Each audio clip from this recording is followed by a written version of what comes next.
ওই প্রবাসীদের কষ্টের কথা আমি প্রায় জায়গায় গেলে বলি।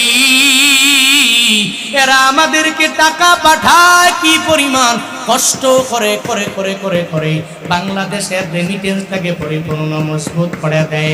বাংলাদেশের টাকা দিয়ে বাংলাদেশ চলতে পারে না।